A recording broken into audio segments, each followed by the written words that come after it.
ஒரு பொருள் கீழே விழுவது இயற்கை என்று நாம் நினைக்கிறோம். ஆனால் அந்த இயற்கைக்கு பின் உள்ள உண்மை என்ன என்று சிந்திக்கிறோமா?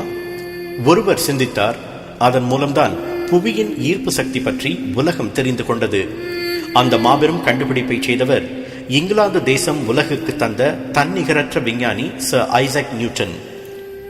1642 ஆண்டு கிறிஸ்துமஸ் தினத்தன்று இங்கிலாந்தில் ஒரு சராசரி விவசாய குடும்பத்தில் பிறந்தார் நியூட்டன். ஆரம்பத்தில் அவர் படிப்பில் கவனம் செலுத்தவில்லை. ஆனால் ஒரு முறை தன்னை கேலி செய்த ஒரு பெரிய பையனை அவர் ஒரு கை பார்த்த பிறகு அவருக்கு தன்னம்பிக்கை அதிகரித்து நன்றாக படிக்க தொடங்கினார். சிறு வயதிலிருந்தே அவருக்கு அறிவியலில் அலாதி ஆசை. தண்ணீரிலும் வேலை செய்யும் கடிகாரத்தை அவர் சிறு வயதிலேயே உருவாக்கினார். அவருக்கு 14 வயதான போது குடும்ப ஏழ்மை காரணமாக பள்ளியை கைவிட வேண்டிய நிலை ஏற்பட்டது. நியூட்டனின் கல்வி ஆசையை அறிந்து கொண்ட அவரது மாமா சிறிது காலத்தில் அவரை புகழ்பெற்ற கேம்பிரிட்ஜ் பல்கலைக்கழகத்தின் ட்ரினிட்டி கல்லூரியில் சேர்த்தார். மிகச் சிறப்பாக கற்றுத் தேர்ந்து 1665 ஆண்டு இளங்கலை பட்டப்படிப்பை முடித்தார் நியூட்டன். அவரது பல்கலைக்கழக நாட்கள் பற்றி குறிப்புகள் அவ்வளவாக இல்லை. ஆனால் அவர் பட்டம் பெற்ற 2 ஆண்டுகளில் அவரது அறிவியல் மூளை அபரிவிதமாக செயல்பட தொடங்கியது. நவீன கணிதத்தில் பல்வேறு கூறுகளை அவர் கண்டுபிடித்தார். பைனாமியல் தியரம், இன்டிகிரல் கால்குலஸ் போன்ற நவீன கணிதத்தின் பிரிவுகள் அவர் கண்டுபிடித்ததுதான். வளைந்த பொருட்களின் பரப்பையும் கெட்டியான பொருட்களின் கொள் அளவையும் கண்டுபிடிக்கும் முறைகள் அவர் வகுத்து தந்தவைதான். ஒருமுறை அவர் தனது வூல்ஸ்டாப் தோட்டத்தில் நடந்து கொண்டிருந்த போது ஓர் ஆப்பிள் பழம் மரத்திலிருந்து விழுவதை பார்த்தார்.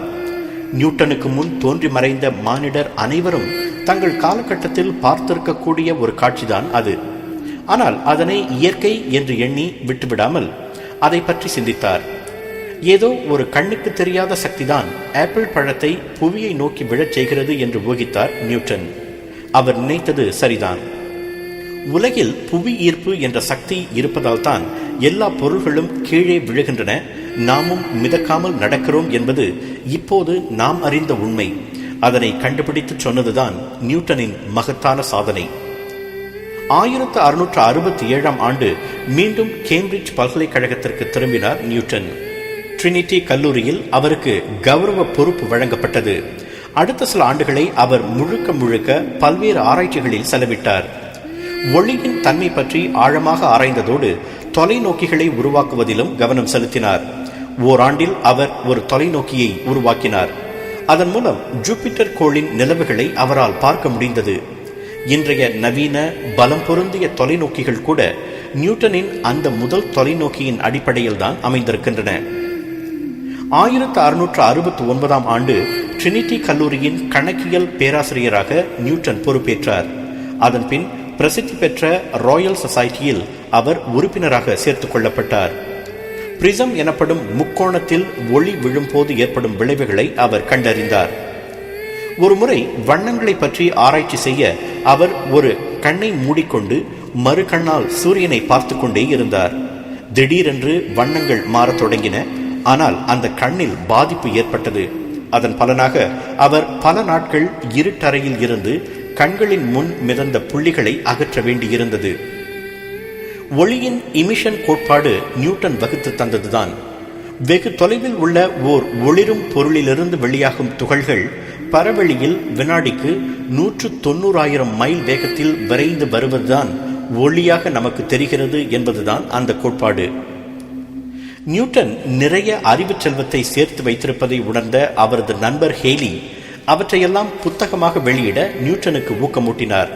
அதன் பலனாக 1687 mathematical principles of natural philosophy என்ற புத்தகம் வெளியானது. பிரின்சிபியா என்றும் அழைக்கப்பட்ட அந்த புத்தகம்தான் இதுவரை வெளியிடப்பட்டிருக்கும் அறிவியல் நூல்களிலேயே ஆகச் சிறந்ததாக கருதப்படுகிறது. 1692 முதல் 1694 வரை 2 ஆண்டுகள் நியூட்டன் கடுமையான நோய்வாய்ப்பட்டார். அவருக்கு நரம்பு பிரச்சனையும் தூக்கமின்மை பிரச்சனையும் ஏற்பட்டது. அவருக்கு புத்தி பேதலித்து விட்டதாக வதந்திகள் பரவின. ஆனால் பின்னர் நன்கு குணமடைந்து மீண்டும் பல்கலைக்கழக பணிகளை பார்க்க தொடங்கினார். 1703 ஆண்டில் அவர் ராயல் சொசைட்டியின் தலைவராக தேர்ந்தெடுக்கப்பட்டார். அடுத்த 25 ஆண்டுகள் அவர் ஒவ்வொரு ஆண்டும் தலைவராக தேர்ந்தெடுக்கப்பட்டார் என்பது குறிப்பிடத்தக்கது.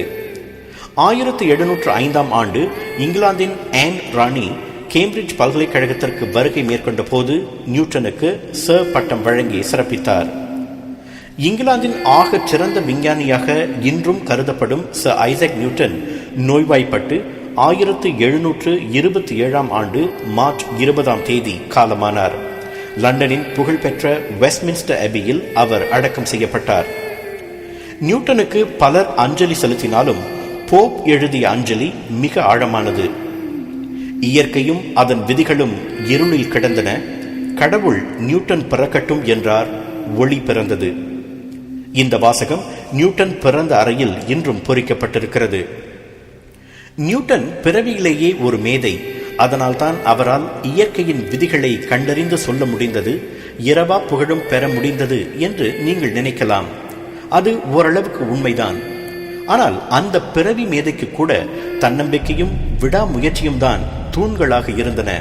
அவருடைய கோட்பாடுகள் வன்மையாக எதிர்க்கப்பட்ட போதெல்லாம் அவர் மனம் தளர்ந்து விடவில்லை.